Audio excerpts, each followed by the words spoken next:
Hello everybody, welcome back to the Advanced Vape channel.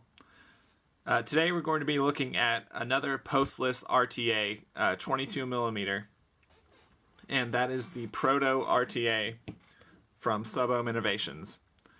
So kind of a little bit different design than the Petri RTA from .mod, but both still postless designs, and so because of that they have somewhat similar kind of profiles.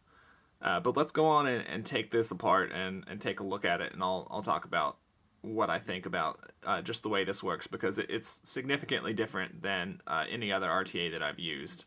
Not just because it's postless. That part I've done other postless decks, but the wicking on this is something unique.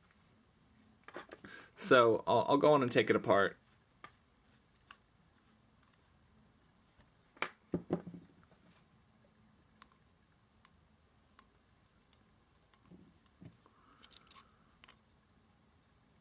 And there it says Proto RTA.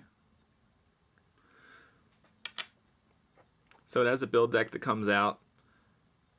And here's the build deck. I've gone ahead and put a build in there, but I haven't fired it yet.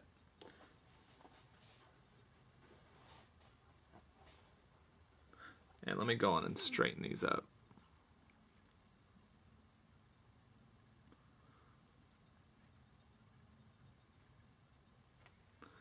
Okay, so as you can see, the build deck is completely flat with holes in the deck. This kind of area, kind of triangular shape right there, is the positive area, and it's kind of protected by that insulation layer so that it doesn't touch the rest of the deck, which is negative. So it has one leg in this positive area and one leg in the negative area, and that's it. It's just totally flat. Which is pretty unique even for postless stuff. So I'll go ahead and put that on the mod, ready to be dry fired, and we'll look at the rest of the tank. So if you notice, there's no kind of room for wicking. This is an RTA, so it's not just like you lay the cotton to the side there and drip on it. There's nothing there. So the way that this wicks is actually from the top, which is the first time I've seen that in any RTA that I've used. It has these holes, 4 holes at the top there, and that's where your wick is going to go. And if you're kind of picturing it in your head, you can imagine it's a little bit tricky to get it in place. You put the build deck down, and then how do you move the cotton? So it's definitely a unique design, and the only way that I found to be able to do it is to completely disassemble the tank.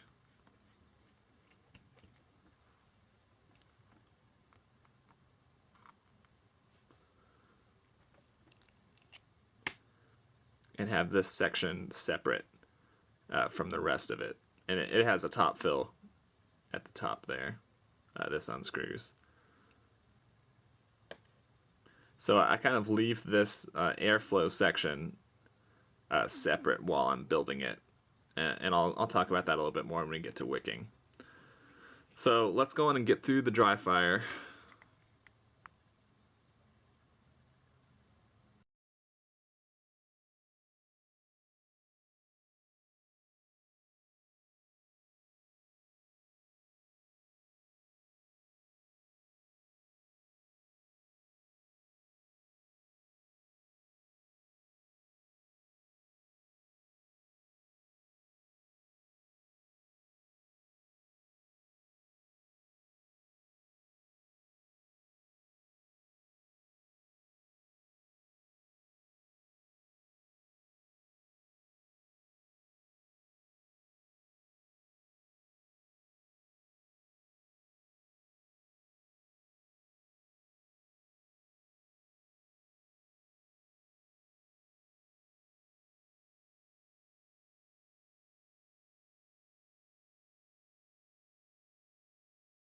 Okay, those look good, and we'll go on and move on to wicking.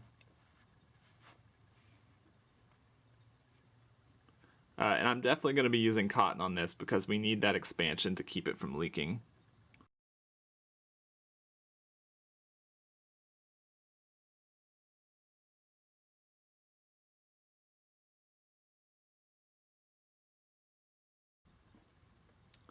Okay, so when I go to figure out the length on this, I cut it just about at the edge of the deck. So pretty short. I just kind of set my scissors up against the deck and cut. And now here comes the part where this tank gets really tricky. So I need to have this cotton up and out of the way.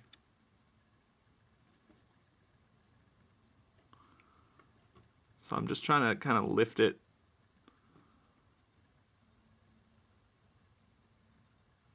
and get it in this the most centered as I can get it in the middle.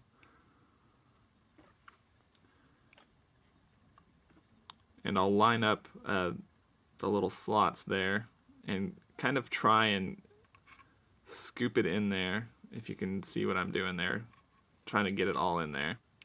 Okay, so I know it's kind of hard to see, but you can kind of see down into where the cotton is, and you want to try and arrange the cotton away from the coils and underneath those holes, blocking it. And I kind of make a movement like this with the tweezers to push the cotton from the underside up and against those holes.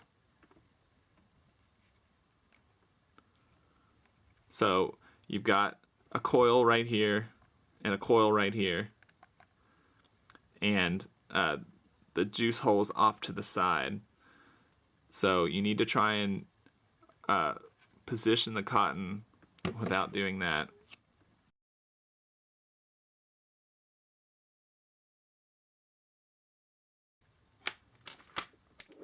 Position the cotton to be blocking those holes, kind of pressed up against those holes as best you can.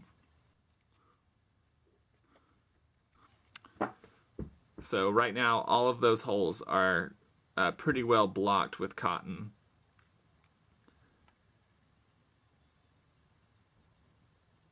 And the cotton is kind of moved out of the way to not be laying on top of the coils. So what I want to make sure of is I'll open up the airflow and finish cleaning the cotton out from where the coils are, so there's not just cotton laying up against the coils.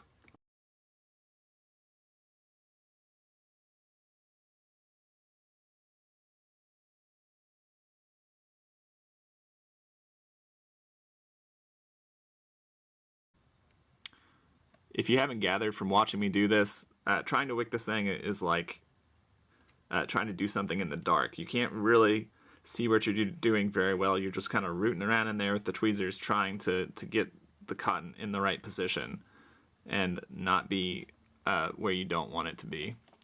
I think we're in pretty good shape here.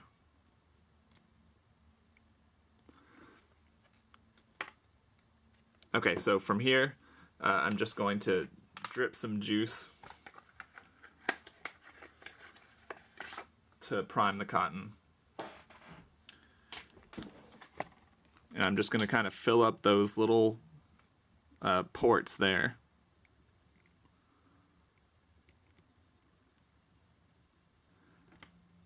And let it keep draining down, and I can also just drop a little bit in the deck there, and it'll get soaked up.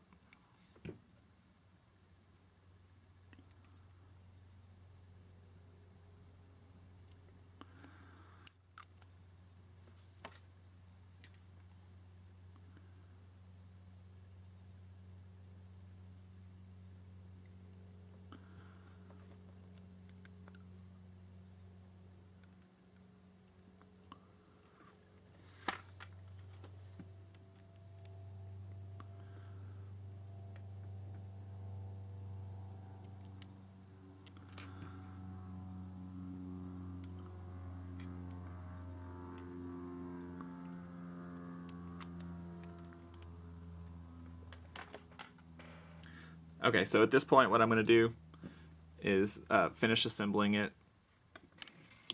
Okay, so now I'm going to put the base on and kind of lock it in place. So as you can see there, I got finished doing it at the very end there and bumped it so the top part came off.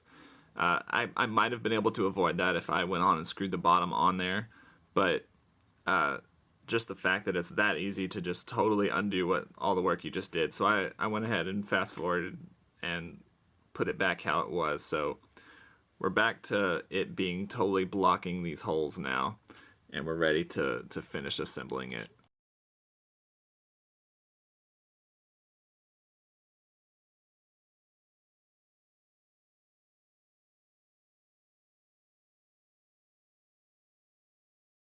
That's about all I'm going to do in case it leaks.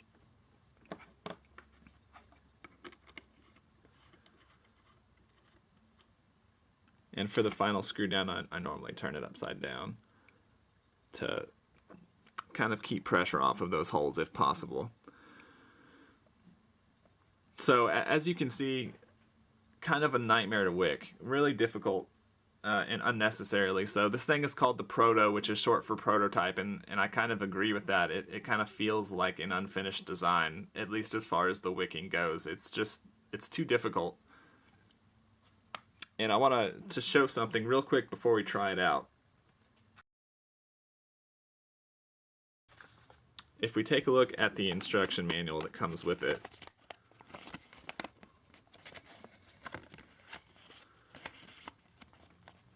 just about the wicking.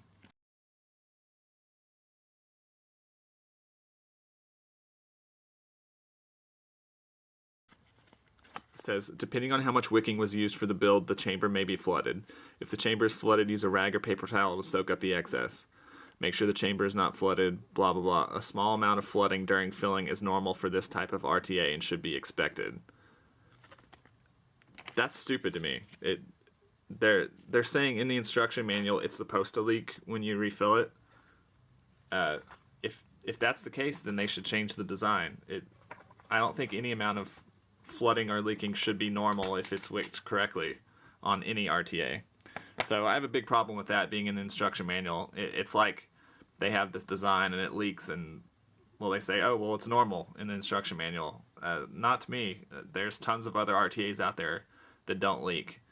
They don't have the wicking like this. I'll give them that. It has this vertical wicking system, but I think they should have changed the design a little bit so that it's not like that when you refill it. So for me, I don't get flooding when I refill it, but it gets a little bit on the juicy side. It's very, very saturated right after a refill, and I have to kind of burn that off before I get to its kind of standard state, how it's supposed to be functioning. And that's kind of the only reason to use this tank, is once you get to that point, the way that it performs. If you can overlook all the other stuff, the way that it performs. So I'm going to turn up the wattage and let's go on and give it a try. This is a 28 gauge Alien build, so I'm going to have it at about 80 watts with the airflow all the way open. And I would expect this to be extremely saturated, so the first few vapes are going to be really barely any clouds, just kind of burning off that juice.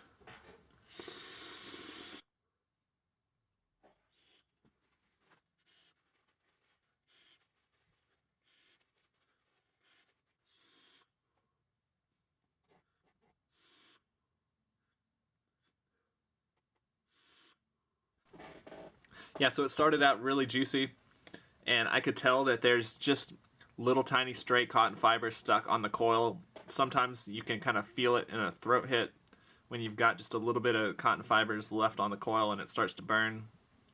And I'm kind of getting that. It's not making me want to cough, but it's that kind of strong throat hit.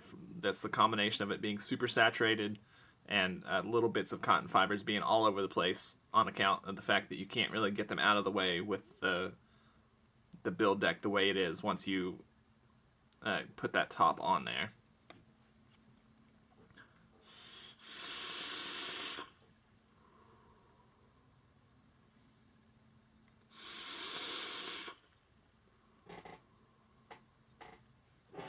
So now we're at the point where it's kind of reached its steady state until I refill it again. It's wicking quickly but not too fast, and kind of at that sweet spot.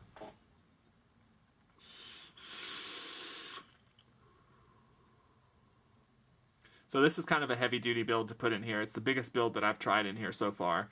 I've normally done real small aliens or just smaller wire instead three 28 gauge cores in there, which is what's in there now.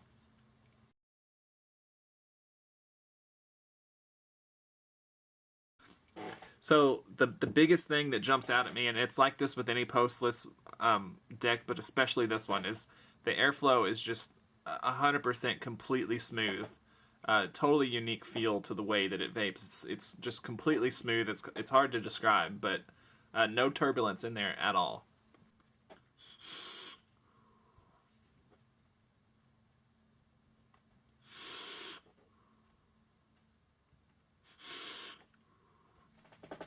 As for the flavor, it's really good, but it's not Modfather or VCST good. It kind of compares slightly under the Petri, but better than most other RTAs out there on the flavor front. Really good flavor and performance in clouds out of it if you can get it to this point where it's wicked correctly and it's not leaking like crazy or anything like that.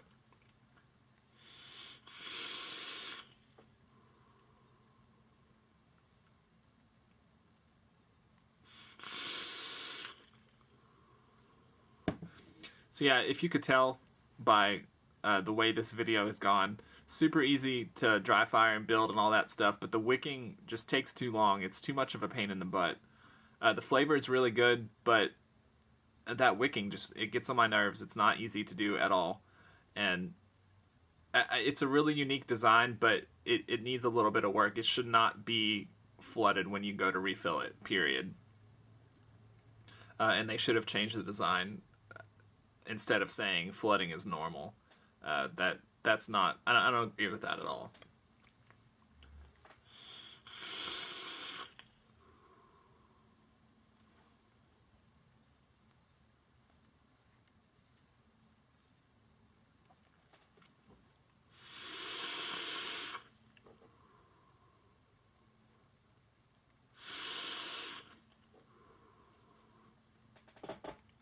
Wick speed and everything is good, especially for a thirsty build like that. I could get it to wick much faster if I didn't press it up against those holes so hard, but then I would be worrying about leaking during refill. So there's a fine line there. And the wicking, it's just tricky and difficult to get right. And that's kind of my bottom line for this tank.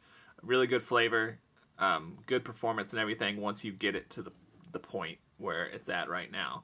But getting to that point, it's too difficult.